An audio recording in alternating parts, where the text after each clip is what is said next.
Good evening, my darling creatures of the night. I am Violet Nocturne, your harbinger of beautiful dread, and tonight I have a story for you that will nestle deep into your psyche and refuse to leave.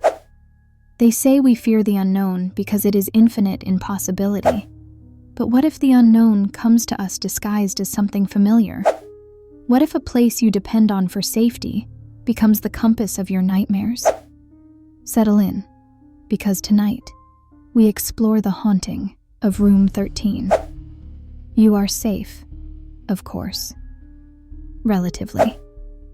Room 13 is an average hotel room.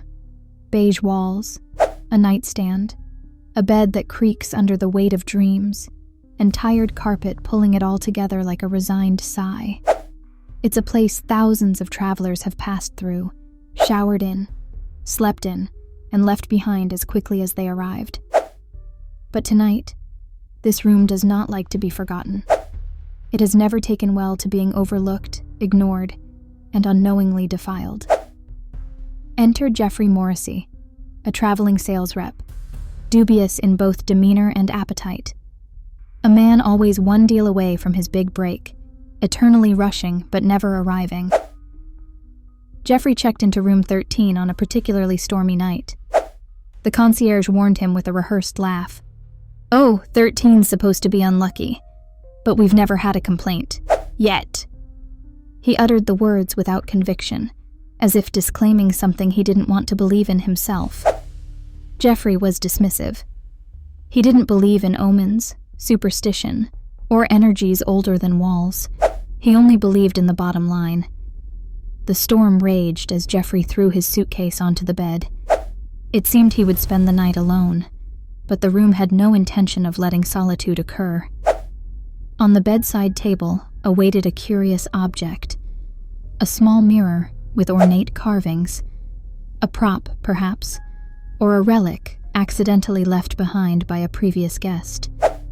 Strangely enticing, but unsettling, the mirror stood like a sentinel in this nondescript space. Jeffrey muttered, "What a ridiculous little thing," and shoved it into the drawer without a second glance. But the problem with turning your back on something so insidious, my darlings, is that it doesn't reciprocate the courtesy. The first sign something was wrong came in the form of a window that refused to stay shut. Jeffrey closed it once, twice, thrice, but every gust of wind forced it back open as if the storm wanted in. Then came the whispers. Barely audible at first, they slithered through the air like water down a drain. Words indistinct but heavy with menace. Jeffrey paused, scoffed even, thinking perhaps the television had come on by itself. But when he turned to verify, the screen was dark, and the whispers grew louder. Then there was the mirror. Something about that little thing gnawed at him. He pulled it from the drawer he had cast it into earlier, and there it was. His own reflection, distorted, as though he weren't looking at himself, but at something standing just behind him. He spun around. Nothing. But when he faced the mirror again, the warped reflection smiled. A jagged, gleeful grimace that his human face did not, could not, replicate. "Enough of this," Jeffrey said aloud, attempting to break the tormented silence that had enveloped the room. But the room wasn't done with him. Behind him, the door creaked open just a hair, an uninvited inhalation of artificial breeze. By now, Jeffrey was sweating, heart hammering in protest against his ribcage.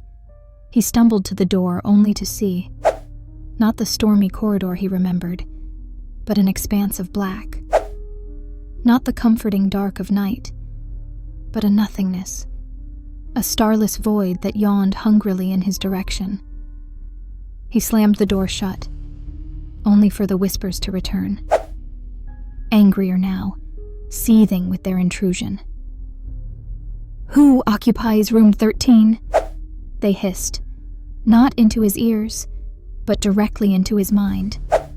In his panic, Jeffrey hurled the little mirror to the floor, shattering it into irretrievable fragments. The whispers fell silent, but so did everything else. The air grew dense, the type of quiet that pins you in place. And then he saw them, reflected in each shard of glass. Faces. No longer his distorted mirror self, but countless others. Some screaming, others sobbing, all clawing at something unseen with hands that carried an eternity of torment. They reached for him through the fragmented reflections, as if to pull him where they were trapped. And my darling creatures, here's the twist. One of them succeeded.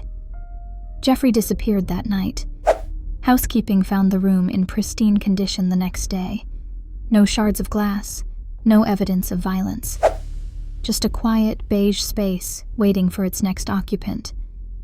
But if you find yourself in room 13, don't be surprised if you catch your reflection smiling a moment before you do.